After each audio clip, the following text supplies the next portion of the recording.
बस जास्त आपण राई नाही टाकूया, थोडीफार टाकूया नावापोटी.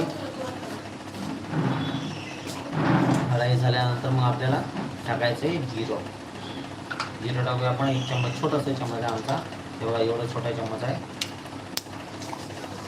आणि तेवढं 1 चम्मच जिरं टाकणार.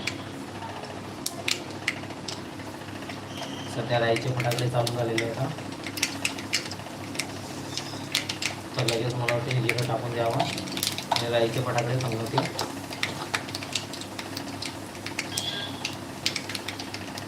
त्याच्यावरती काय करणार, लगेच आम्ही कांदा जे आहे कांदा लगेच फेकून मारणार त्याच्यावरती. निदान होऊन काय ते फटाकडे फुटणं कमी होईल लगेच. झालेलं असं वाटते. ढकलून देतो आता हे. आलाय ना आवाज.